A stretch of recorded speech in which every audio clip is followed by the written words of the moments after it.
Hello and welcome everyone to the Monday Morning General Podcast, where we give you the play-by-play analysis on battles from antiquity to the 20th century. I'm Brendan, and that's Bjorn, and this is part 2 of the Battle of Hastings. So Bjorn, last time we talked all about the events that led up to Hastings. Can you just give us a quick recap of what we talked about last time?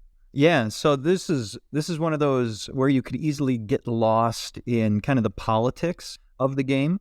So we had this English king, an Anglo-Saxon king who dies, and he has no apparent heir. So the question is, who's going to take over this Anglo-Saxon kingdom of England? And we've got a couple of people playing in this game now. Remember last week we talked about there were about 5 or 6 different people who had a claim, but only 3 of them are really going to exercise that claim. So first we've got William, the Duke of Normandy. And you remember him, his original nickname was William the Bastard, who came from Normandy in what is now northern France. And he was claiming that he had the title, or he was the heir to the throne, based off of what the previous king had promised him. Like, many years Brendan, before. when I die, Brendan, I want you to be king. That's essentially the claim that William has. And then you have another individual whose name is Harold Godwinson, and he's the individual who was basically chosen to be king by the Anglo-Saxons themselves. It was a council of nobles and bishops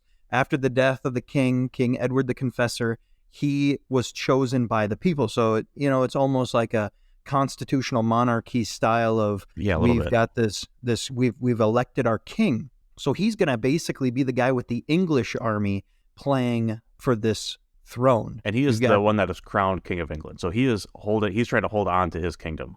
Exactly. So we've got William, who's the Norman. He's going to have a Norman army moving to invade England based off of a claim that the previous king had promised it. And then you've got Harold Godwinson, who's got an English army. He was chosen by the English to be their king. And then you have a third individual whose name is Harold Hardrada. And Harold is a Scandinavian Viking king who's coming in claiming that he had a previous king who he was related to and thus was the rightful heir to the throne. So we've got these 3 individuals vying for the throne of England. They all have armies. As soon as Edward the Confessor dies, these 3 individuals begin initiating movement to try and take over the throne, try and grasp England. Yeah. And they raise their armies. They get ready for an invasion. Harold Godwinson, the English king, knows that these individuals are jostling for this position. And so Harold is going to initiate movement immediately as well. He's going to go north. He's going to try and solidify his holdings up there. And then we're going to see as these other 2 armies are moving to invade. Now, one of them is going to move first due to the fact that there was some really, really heavy storms in the English Channel preventing William, the Duke of Normandy, from invading originally. We're going to see Harold Hardrada, the Scandinavian Viking. We're going to see him invade first. And so, Brendan, how does that move happen? Yeah, so Harold Godwinson, King of England, is currently in the southern part of England, and he's sitting there all summer waiting for William to invade, and it never happens. Harold Hardrada lands his fleet, and they land at, I think, York, and then they move up the river trying to go into Northumbria. And so Harold Godwinson learns of this, and he immediately just starts booking north, like moves super fast north. So it's like 200 miles from where he initially was. He gets up to London, and so it's another 185 miles from London to Yorkshire, where he's going to go and meet the Viking army in battle to defend his claim to the throne. So that's 185 miles from London to Yorkshire, and he does that march in 4 days and picking up an army along the way. So that's like almost 50 miles a day marching. That is so ridiculous. Imagine these individuals, the fastest thing that they have is their horses, and the horses are only going to be owned and possessed by the housecarls, right, and the thanes, who are the individuals like the elders, the leaders, the professional army. And this entire time, as the King of England, Harold Godwinson, is moving to the Viking army, he's picking up his fyrd. The fyrd is basically the peasants, the civilians who have some obligation to protect their homeland. But they are not professional soldiers. They are farmers, mostly farmers, or maybe a blacksmith or a merchant guy, but they are, laborers, and they don't have like great weapons. And it's important to note here too, Harold Godwinson disbands his initial fyrd that is in the southern part of England and moves north without an army, basically. He has his housecarls and his thanes with him, but he has no common soldier, and so he picks them up on the way. Well, think of it. If he were to have attempted to move his entire, he would have moved fast enough. Quotes, peasant army, that would have taken so long. Yeah. None of those individuals were in any condition to move at that breakneck speed. And so this is potentially a good move on the part of Harold Godwinson, that he's going to disband the fyrd. He's going to take only his elite trained soldiers, only the individuals, the high lords, the chieftains, and their retainers, and he's moving fast. Yeah, and he takes the Vikings completely off guard here. They have no idea he's coming, and so he moves there in 4 days. So the Vikings don't really have time to prepare any sort of defense to have the English lay siege. So he's gonna meet them in open combat. And the Viking force, essentially, since they're caught unaware, we're going to see this battle take place with them in almost no preparation whatsoever. Right. Isn't that correct? That's correct, yeah. All right, so Bjorn, let's talk about this first battle of the episode, the Battle of Stamford's Bridge between the Norwegian army and King Harold Godwinson's English army. So I want to talk about the location and the terrain of the battlefield. So this is going to be another one, old battle from a long time ago. We don't necessarily have all the information. The sources aren't great, but we think that this battle took place somewhere east of York, most likely on the river Derwent. The Anglo-Saxon Chronicle does mention the Stamford Bridge in multiple occasions, but there has never been any archaeological dig to uncover where this wooden bridge is. So we don't know exactly where on the river Derwent that the Battle of Stamford Bridge took place. The terrain around the area, rolling hills, some wooded areas, some farmland. The river Derwent itself is wide and shallow, so it was fordable in several places, and it was a really important transportation route, especially moving into the town of York. So this battle is going to basically take place with the English on the west side of the river, the Norwegians on the east side of the river in the middle, and then a bridge. Let's talk about the composition and disposition of each force, and let's talk about the English army first. So on the way up to Stamford's Bridge, Harold Godwinson is able to pick up like 10 to 15,000 footmen in a mixture of housecarls, thanes, and fyrd, and he has got about around 2,000 cavalry. That's a pretty decent sized force. It is. When you're talking about having completely disbanded, relocated 185 miles, and within 4 days you're able to assemble an army of that size. Now, talking about these individuals, the housecarls, they're the professional soldiers. They're basically hired by Harold Godwinson and his army. They're the elite forces. Like a royal guard kind of thing. Yeah, that's what they do. Their job is to be professional soldiers. So you can and expect... they were professionally equipped too, right? So they had chainmail, scale armor, helmets. Helmets were super expensive. So not many people had helmets. So they had metal helmets. They had their small kite-shaped shields, and some of them carried the big two-handed Dane axe. But they also had a mix of swords and javelins too. So these guys were professionally equipped soldiers, and this is all they did. And that they're going to be the core of Harold's army. And essentially during one of these battles in the in quotes dark ages, the Middle Ages areas, the elite soldiers are the ones who are going to be leading the charge. They're going to be holding the line. They're going to be the ones you depend on. And everyone else, the fyrd, they're going to be the weight that is added to these elite soldiers. Yeah. So Bjorn, how's the fyrd equipped? Oh man. So the fyrd, remember, these are just random individuals. Like you said, they're farmers, they're peasants, they're blacksmiths. They are working individuals who have little to no training. They might have gotten together every once in a while for some emergency or another. Think like maybe like an American Revolution, like some militia training, maybe maybe once a quarter or maybe once a year kind of thing. Like not extensive training at all. Yeah, they have a basic idea of how this battle is going to take place.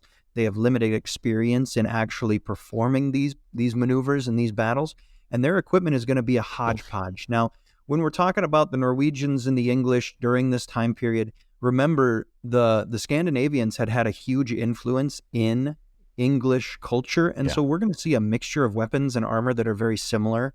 You're going to see round shields, but you're also going to see kite shields. You're going to see scale armor. You're going to see chain mail. You're going to see some individuals who have leather armor, which was in fact a pretty decent defense. Remember, you're just trying to protect yourself from a slashing blow from a sword or an axe, and so you have one extra layer of some protection that's going to potentially help you. And remember, if you obtain a gash from a weapon, that is 1 inch deep instead of 2 inches deep due to the fact that you had this leather armor that went from a potentially serious injury to a much less serious injury. So you're going to see individuals who are wearing cotton jerkins, just a puffy Michelin Man type shirt just to protect from, if I get slashed, at least this cotton jerkin is going to take the blow first. So these individuals are wearing... We like going to with our like North Face puffer jackets. There you go. Exactly.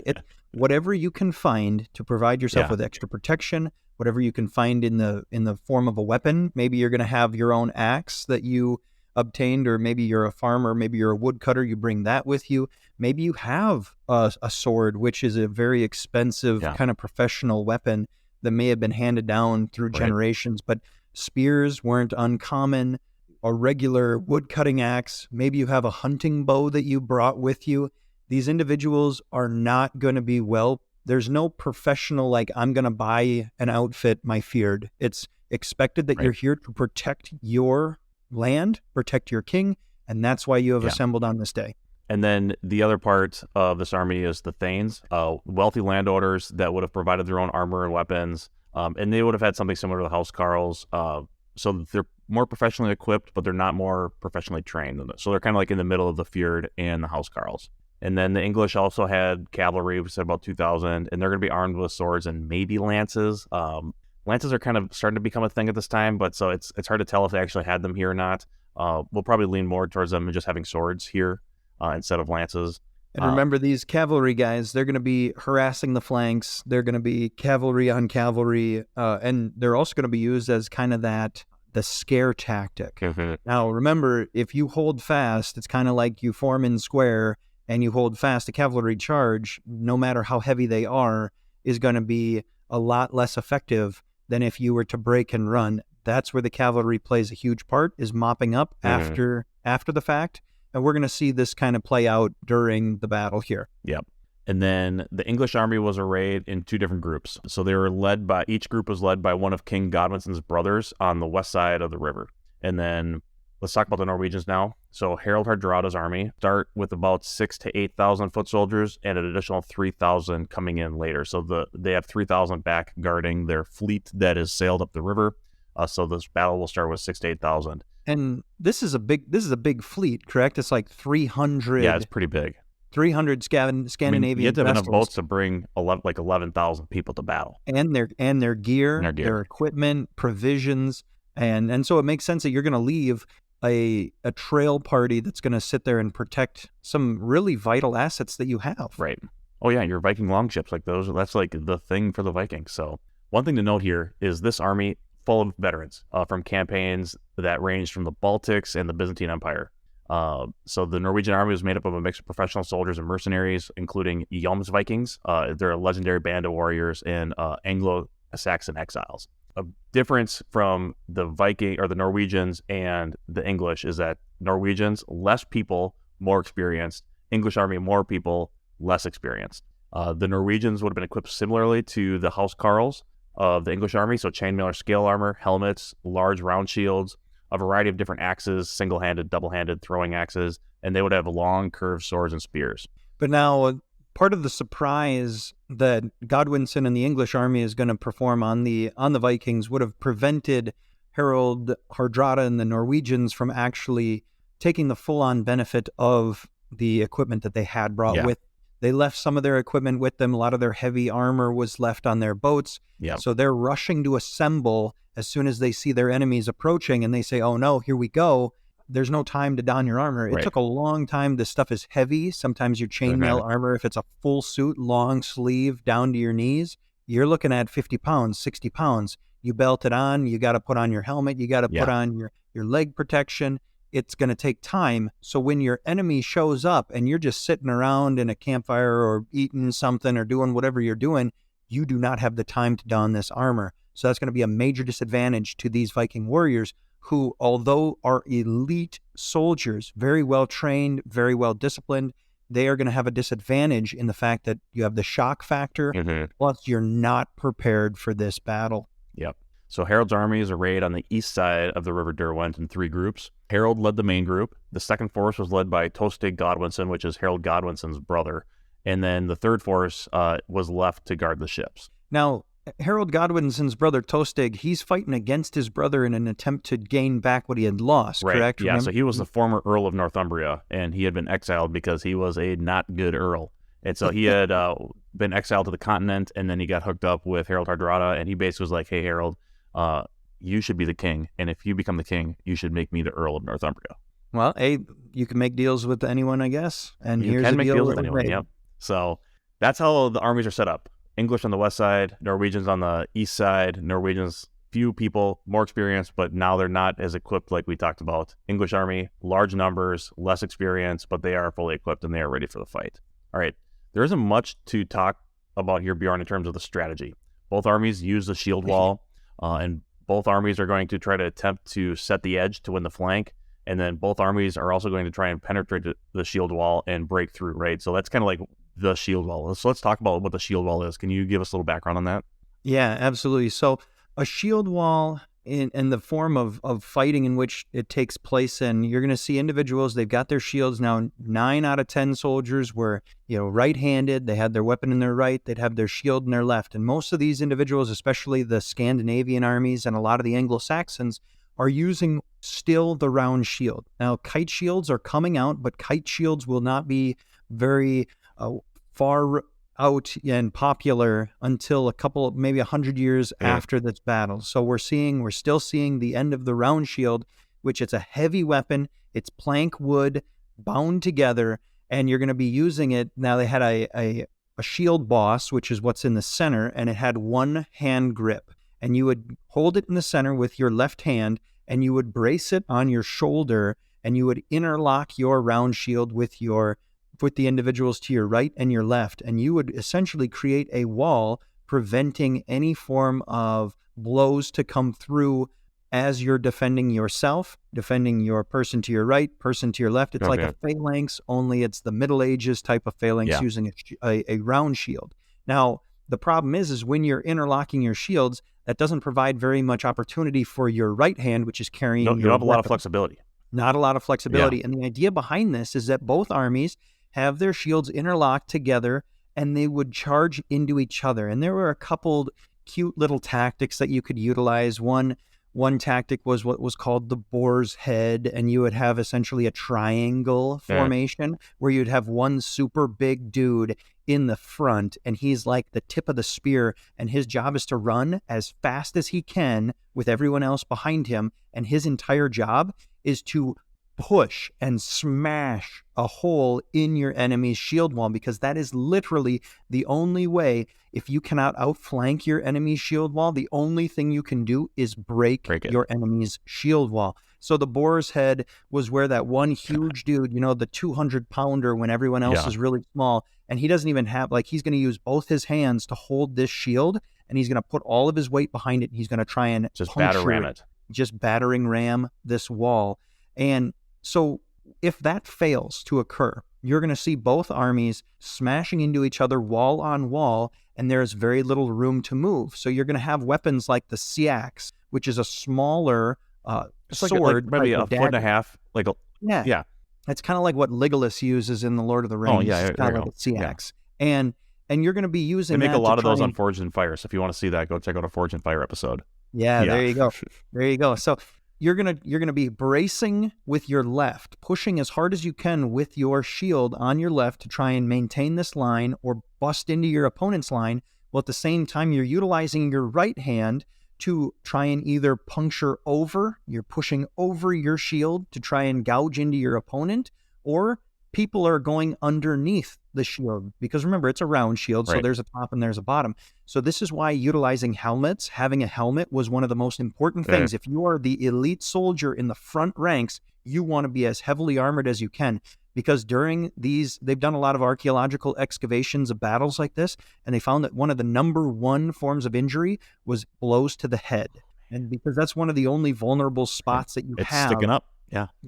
You're pushing your weapons over the top of your shield. You're trying to go underneath your shield. Those are the only two real vulnerable locations. Well, at the same time, you have these goofy the feared dudes who don't maybe have shields. Yeah. They're sitting there behind you with their spears, putting them through your legs, kind of going blah blah blah blah blah blah, trying to swipe at your Yeah. opponent who is in front of you and Yeah. try and cut them down through by hamstringing them in that fact. And these armies are going to be smashed into each other until either one, they're exhausted and have to take measured steps backwards off of each other to take a break, which happens regularly. It's kind of like in wrestling. You can only go for a couple minutes before you're absolutely exhausted and you have to back off, or you break through your enemy's lines. Those are the only two ways that a shield wall is going to resolve itself. And many times, and especially in this battle where they say it takes a really long time, these armies are going to be smashing into each other, taking measured steps backwards, and then smashing into each other again. Yeah. So, Bjorn, it's tough to say here who has the advantage in this fight. So the English start the fight with around twice the strength of the Norse, but the Norse are a lot more experienced. Dan Carlin, in his most recent episode, was talking about, when you're talking about like a strategy game, like D&D or something, we'd maybe give the Vikings like a +4 combat multiplier for their aggressiveness in battle. So, like, I don't know how much that multiplier will affect the battle here, right? Like, does it even out the odds? Yeah, it's an interesting concept because there's a lot that is playing on itself, especially with the brutal and just basically it's brute force in a shield wall. So you have the experience of the Vikings versus the mass of the English. So those are two different pieces in itself. But you also have the lack of potential armor due to the surprise of the Vikings, whereas the English, most of their fear, don't have that kind of armor anyways. And you have the training of both the housecarls of the English and the elite troops of the Vikings. So this is what we're going to see is a very, in my opinion, even playing field until luck plays a part. And I think luck and randomness always play a part in war, right? So like that, you can't discount that here. So let's talk about what happens in this fight. So before the battle began, a group of English horsemen ride out towards the Viking host. One of the horsemen told Tostig that King Godwinson would give him his earldom back if he turned on Hardrada. Tostig declined, but asked what Hardrada would get if he accepted. The rider replied, he, King Godwinson, would give him 7 feet of English ground, or as much more as he may be taller than other men. So, yeah, we're gonna bury Hardrada here in England, but we'll give him enough ground so he can lay out flat. Well, and I think that's really interesting. When you look at this, he says, or as much more as he may be taller than other men. The Scandinavians, based off of their diet, they did a study on the difference between the Scandinavians' diet versus the English diet, because in the records, the English would write these records of these Scandinavians who were just mountains of men. They were huge. And it turns out that as a whole, the Scandinavian diet included a lot more meat and a lot more protein, whereas the English diet had a lot more oats and more grains involved in it. So kind of an interesting little sidebar there. Yeah. But, this individual himself is identifying that King Godwinson, the Scandinavian's probably larger than most people, so we'll give him 7 feet of English ground. I imagine King Hardrada was a intimidating man to look at. Absolutely. Yeah. Being a leader 1,000 years ago was a lot easier than being a leader today, because all you really had to do to be a leader is you had to be big so they could see you on the battlefield, and you had to be loud so they could hear you on the battlefield, because we're going to see many battles in history are going to evolve into chaos. They're going to devolve into chaos based off of random acts in which leaders are sustained injuries, or the fear of them being killed on the battle or actually being killed in the battle has a detrimental effect on the soldiers that they're leading. I mean, we're going to see that happen here at Stamford Bridge and at the Battle of Hastings. So we'll talk about that here in a second. So King Hardrada then asked Tostig this: who was that man that spoke so well? And Tostig replied, that was King Harold Godwinson. According to the saga of Harold Hardrada, the Viking king is said to have recited these verses: in battle storm we seek no lee, with skulking head and bending knee. Behind the hollow shield, with eye and hand we fend the head. Courage and skill stand in the stead of panzer, helm, and shield in Hild's bloody field. So could you just imagine like your king sitting there like reciting poetry before the fight? I think that'd be really cool if that was true. It definitely happened. I don't know how poetic Harold Hardrada truly was in history. Maybe he was super poetic. I think it's an awesome, potentially created story. Yeah. But if it's not created, that's pretty cool. And especially how of panzer, helm, and shield in Hild's a good bloody line. field. That's a good line. Yeah. That's a good line. I'm jazzed. I'm ready to go. So the English begin their advance toward the Norwegian line, and this movement was delayed because of the bridge, right? They have to get across this wet gap, and that's like one of the hardest things to do in any military engagement is get across the wet gap. So according to the Anglo-Saxon Chronicle, the delay was made even worse because of a gigantic Norwegian axeman. The Chronicle says that he held up the English army long enough for the Norse to form a defensive shield wall. He slayed apparently 40 Englishmen before he was then killed by an English spearman floating under the bridge at a half barrel, thrusting his spear up through the planks of the bridge, killing the axeman from below. I think that's an awesome story. And here's the thing, if it was the Norwegian saga that sang one of our dudes held the line for a really long time and slayed many, many men, I think that would potentially be a little bit more prone to exaggeration, because you always exaggerate that your dudes did a great job. But in this case, the Anglo-Saxons are the ones who are chronicling this, saying, yeah, we were held up by this one dude, and he was a bear. I think that's really cool. And I think maybe and it gives more credence that it might be kind of true.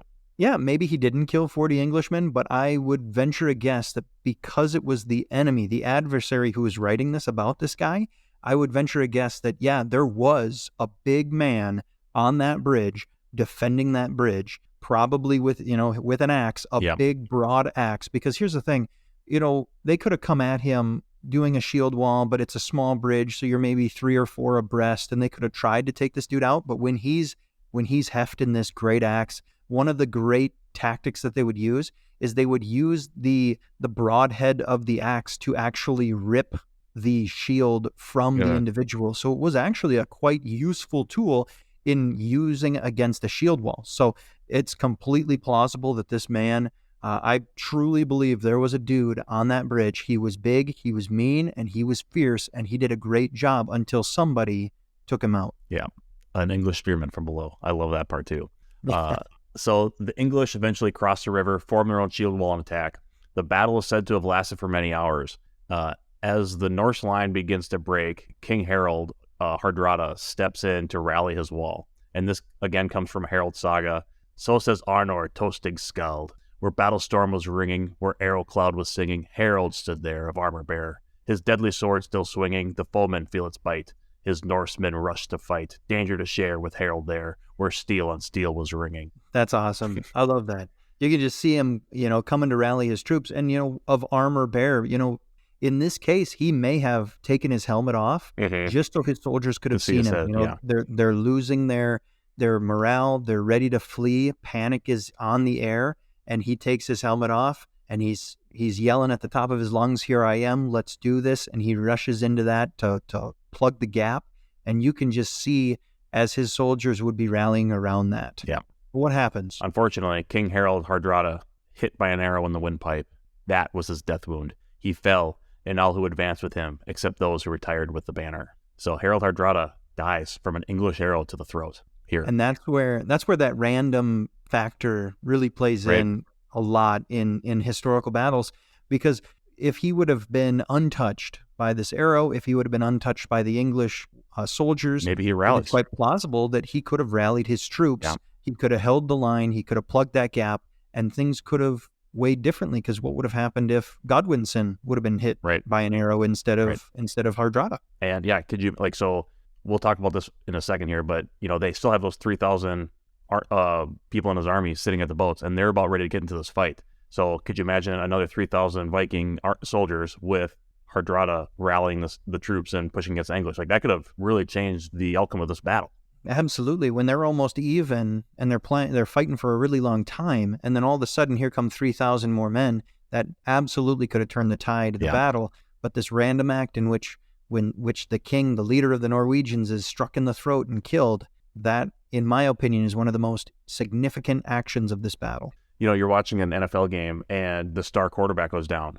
Like, that totally ruins the morale of the team, right? Like, it is hard for that second stringer to get in there and try to rally the team, especially if it's a close, tight, close game. And just keep the momentum that's going, keeping it alive. It's almost impossible. Absolutely. Yeah. So Tostig Godwinson would eventually take up the Norwegian banner, but he would also fall in battle. At this time, the Norse reserve would enter the fight for one last chance to turn the English. The counterattack, named Ore Storm, was led by Eystein Ore, Hardrada's would-be son-in-law. he too would be killed, ending the Norwegians' last chance to win the day. Thus, the Viking Age would end at Stamford's Bridge. And that's what's so crazy is the series of the Norwegians and the Scandinavians in particular in England starts in Lindisfarne in 793 and continues until 1066. Yep. We've got 300 years almost in which the Scandinavians are going to play a huge part in the future and in the politics and the policies of the English. That ends the Battle of Stamford's Bridge. Let's transition now to Harold Godwinson's next fight. So this dude is not able to relish his victory at all. He's got to get moving because he knows William is on the way. Harold left a large portion of his army in the north, I think because he didn't really trust the Earls of Mercia or Northumbria, and so he kind of just did the same thing. I'm going to drop the fort here, take my housecarls, and we're going to move down to the south, and I'll pick up a new army. Harold leaves a large portion of his army and moves south to handle the Norman invasion. There was an 18-day gap between the battles of Stamford Bridge and Hastings. Harold marches the 200 miles and spends about a week in London before fighting William. What I think is just so crazy is Harold Godwinson and the English are going to fight 2 battles in 18 days and almost win both of them. Right. With 400 miles of marching. Yeah, it's nuts. It's crazy. Just nuts. All right, so the vast majority of sources say the Battle of Hastings actually took place 7 miles to the north in a town called Battle on Senlac Hill. I think the town got its name Battle because of the top of the hill is a place called Battle Abbey, which was established after the fight. So there was no abbey there at the time, but if you go onto Google Maps, you can see where this battle was fought. So they put Battle Abbey on the top of the place where Harold Godwinson's body was. So if you search for Senlac Hill, Battle, UK in Google Maps, you'll see the abbey at a gently sloping area just to the south.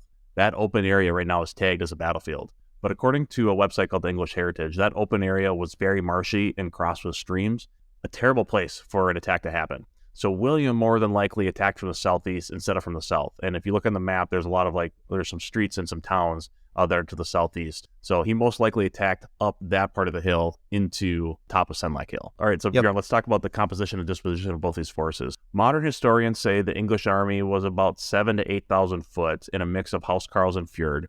By the time of the battle, all the English riders would have been afoot, so any cavalry that Harold Godwinson would have brought down, they most likely would have been a part of the shield wall. And they most likely had a small number of archers and javelins, but not a huge number. The Normans, on the other hand, had somewhere in the range of 3,000 to 6,000 footmen, 1,000 to 3,000 archers, and about another 1,000 to 3,000 cavalry, so more mixed. We've already talked about the gear of the English. Let's talk quickly about the gear of the Normans. The soldiers for them would have been equipped with knee-length chainmail hauberks, a conical metal helmet with a nose guard, and then the cavalry and infantry both would have carried shields and long double-edged straight swords. And these individuals are going to be utilizing the kite shield model at a rate that far exceeds the round shield, which is going to be the norm for the English. But there are still going to be some of these Normans who are going to be utilizing round shields. Remember, we're transitioning into a different time in which the kite shield becomes more popular. But Brendan, most of these individuals, most of these footmen, most of these archers, the cavalry, with the Normans, they are trained soldiers, are they not? Whereas the English are going to be, many of the housecarls who have just fought a battle, individuals who are trained, but then they've still got this newly assembled fjord. And it's not the same fjord as at Stamford's Bridge, so it's a brand new fjord. It's going to be kind of the same kind of deal here, but it's going to be more, the numbers are going to be more aligned together. So they're going to be closer aligned in numbers. So the Normans, I would say, have the advantage just in terms of the experience and the amount of people they have. All right, let's talk disposition here. So the English army was on defense. Let's discuss how they were arrayed here. So on the top of Senlac Hill, the English army formed a shield wall, and it curved around the top of the hill, facing south and southeast. The edges of the wall probably tied into some sort of obstacle to prevent the Normans from enveloping them. So it was, trees and marshes and that sort of thing. So they would have tried to really get those shield walls right up to the edge of those trees so that the cavalry couldn't circle around them and envelop them. And that's exactly what you want. Essentially, what they've done here is they've created their own fortress. They are a shield wall. They've created their own wall, their own fortress. You can't get around me. And it's the exact same thing when we see to be in modern conflicts now and in a modern doctrine. When you build an obstacle like a minefield or a concertina wire or a tank ditch, you want to tie that into some sort of obstacle, right? So the enemy just can't go right around it, right? You want to make sure that's tied into the terrain and it all is integrated together. So the English are doing that here with their shield wall. The Normans were arrayed in 3 groups, or what they called battles. So, and they would have been based on the geography that they came from. So the Bretons would have had the left wing, the French would have been on the right wing, and then William and his Normans would be in the center. And then how he had them arrayed was the Norman archers were in front with the infantry behind them, and then cavalry would be in the rear as a reserve. Now, what's going to be interesting about the difference between this battle and the one that had just occurred is the archers. Now, Scandinavian army doctrine was a lot less reliant on archers. They didn't have actual formations of archers. But what we're going to see with both these armies, the English army and the Norman army, is that they do have significant portions of their military force devoted towards being the archers, the missile units. A note here, though, they're not on the battlefield.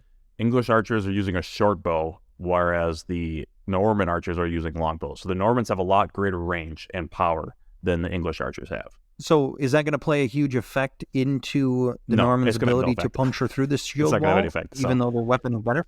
Two different weapons, a big bow versus a small bow, but at the same time, it just talks about the effectiveness of a shield wall, being able to protect yourself from incoming arrows, regardless of, and especially like how it's being English fired. army is on a hill, and the Norman army is at the bottom of a hill, and they're shooting up. So that is a really hard shot to make. Plus, you're shooting into a shield wall. So most of those missiles are going to go over, or they're going to hit the shield wall and be not effective. So we'll talk about what this looks like here. So fighting begins for the Battle of Hastings at 9 a.m. on Saturday, the 14th of October, 1066. William's initial strategy seems to be more of a frontal assault, right? Like he knows he can't go around the edges, so he's got to attack them front on. The terrain was not conducive to anything else. He has to do a frontal assault, right? Because he doesn't have his own shield wall. That's risky business right there. You're going up a hill. Directly up a hill. Norman archers begin the fight by shooting uphill to English to little effect. William then sends the Norman infantry in, also little effect. One last chance, the Norman cavalry comes in. They're not able to break the wall. So the Normans and the Bretons and the Frenchmen actually start having a general retreat away from the shield wall. What's interesting here, though, is that retreat breaks the shield wall for the first time on the Norman left. The English, on the English right, begin pursuing the retreating Normans. William rides through the retreating lines, rallying a counterattack, overwhelming the English. So wait, we've got this disciplined organization of elite English troops who are holding the shield wall in the face of missiles, in the face of archers. The cavalry comes in. Not at all. They're not fazed by the shock and awe of the heavy horse coming at them. They don't break. They hold fast. Nothing happens. And then all of a sudden, the Normans begin to retreat.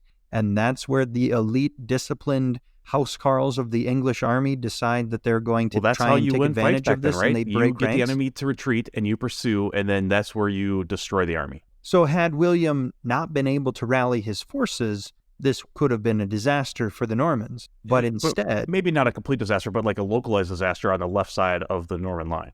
But that still would have had a huge effect. So this initial retreat, this initial breaking of the shield wall, this isn't good for the English. No, and it's about midday when this happens. A lull in the battle happens. Bjorn, like you talked about, at the Battle of Stamford's Bridge, like it's not just constant fighting. It kind of seems like towards midday there's a lull in the fight, and it almost kind of turns into a halftime, a football halftime for Coach William here. So he's able to get to the locker room, get his soldiers fed. And he changes the strategy up a little bit. He learned something from the English there. He learned if he can attack with cavalry, do a retreat, he can break the shield wall. So he doesn't have to penetrate the shield wall. He just needs to get the English to leave the shield wall voluntarily. So he's going to take that strategy into the second half here. Man, so he's utilizing a weakness that he observed at the beginning of this battle, and he's going to use it to his advantage in order to really rain down the destruction upon the English. Exactly. So we call this tactic now the feigned flight. So he's going to feint a flight away from the English. So he's going to send the Norman cavalry into the shield wall and then pretend like it's a big retreat to draw the English into a pursuit, breaking the shield wall. And then they would rally and counterattack and, piece by piece start eliminating pieces of this English shield wall. And they did this a couple times, like probably 2 or 3 times throughout the rest of the afternoon. And this tactic definitely thinned out the English lines, but they never really got a real penetration. So they never broke through the shield. But during this entire time, the English aren't really noticing what's going on. They're attempting, these elite soldiers are trying to take advantage of a situation. They're not getting wise to it.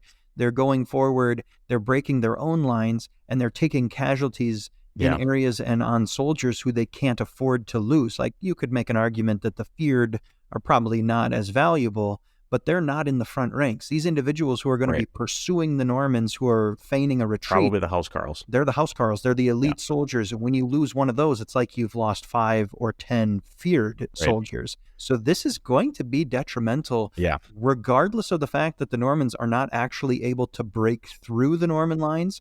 They are definitely damaging the effective and the might of this English army. And I think it gets in the English head, right? Like, we're being slowly attrited here.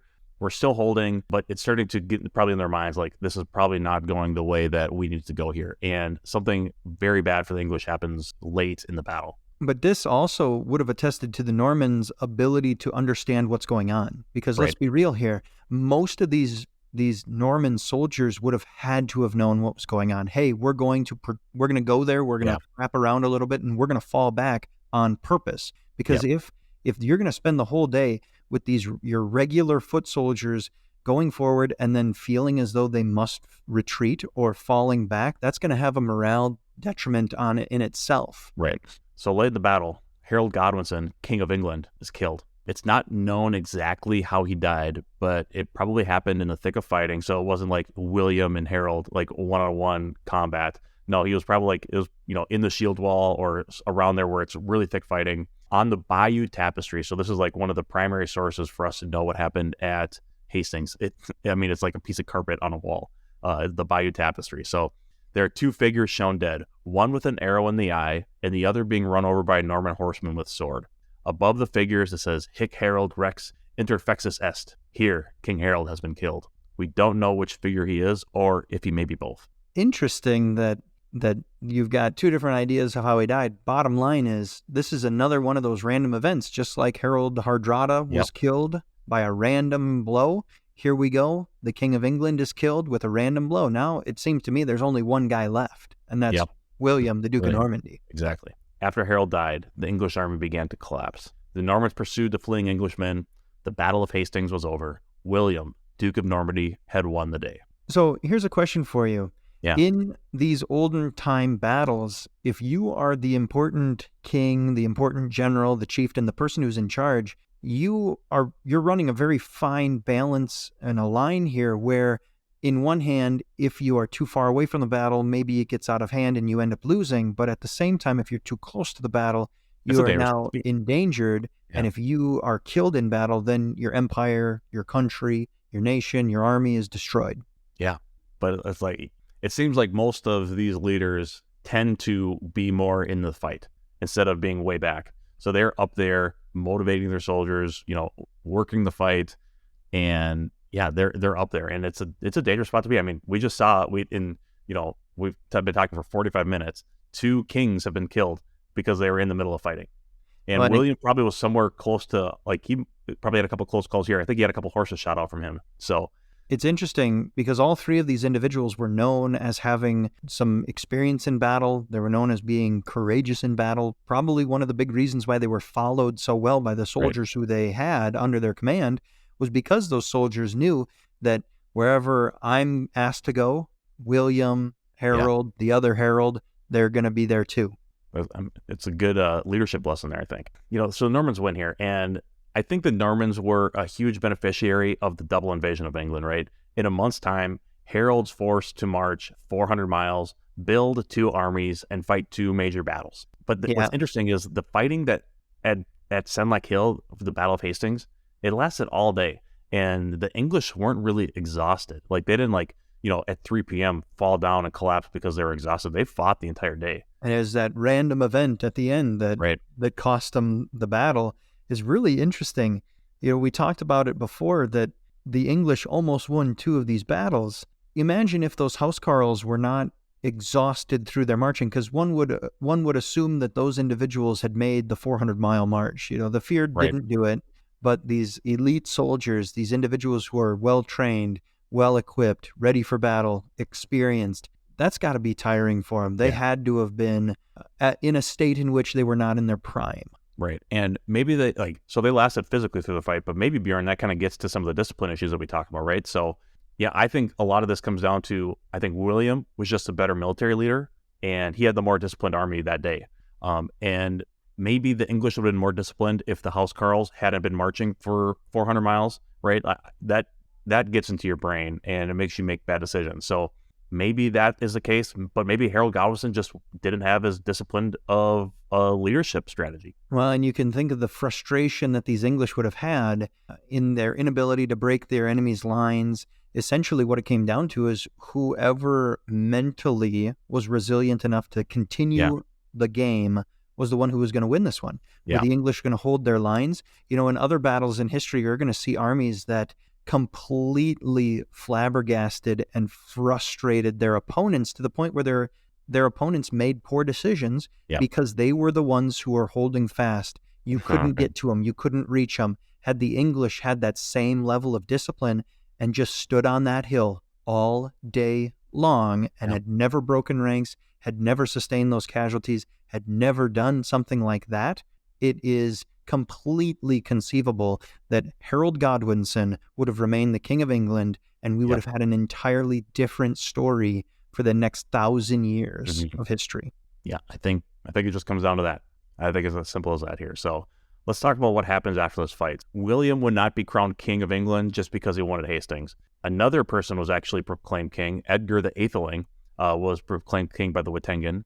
And that is that council of bishops and aristocrats that you talked about earlier, Bjorn. So William would have to continue this to London. He fought a few more engagements before he would accept the English surrender at Berkhamsted, Herefordshire. So William the Conqueror would be named King of England and crowned on the 25th of December, 1066. So he's now the king. He's accomplished his goal. But William would still have to deal with uprisings and rebellions through 1070 and would secure Norman rule of England moving forward from there.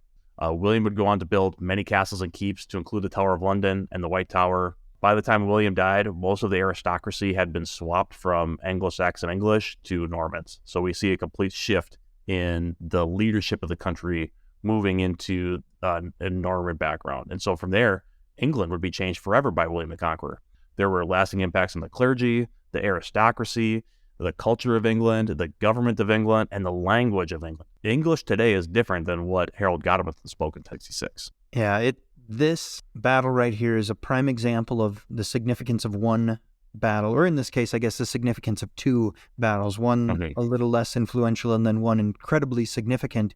Just imagine how the English Empire, the Empire of Great Britain, which was, you know, at one time the most powerful empire in the world. You remember the sun never sets on the British Empire. Right. That was an empire. That was a government that was established in 1066. That is an empire that has grown from William the Conqueror into what it was to now what it is today. And it's incredibly interesting to think about how the world would have been different. You know, would Great Britain have become the massive empire that it became in the 1700s? Had Godwinson won instead of William the Conqueror? Right. I don't know the answer to that. Yeah. Would the English have focused on their naval aspect and have their boats, whereas, you know, that wasn't a real focus of the Anglo-Saxons. They did not have large navies. They were not well trained in that aspect of fighting. Yeah, so then we're talking about like no colonization. We're talking about not defeating the Spanish Armada. Maybe the Spanish Empire is going to be the one that it becomes the world dominating empire of the world. There are so many hypotheticals to this, and it all begins on this day of battle. Another interesting thing in my mind here is before 1066, England is very much like looking to the north and central part of Europe, right? Anglo-Saxons came from the Germanic region. There's been a lot of Scandinavian influence with the Vikings over the last 300 years. So England really looks like to the center and north of Europe. But now after 1066, with the introduction of the Normans into English society, England starts to look more to the western side of Europe and starts to have more influence with France, and France has more influence with England. So now we move way forward to World War I.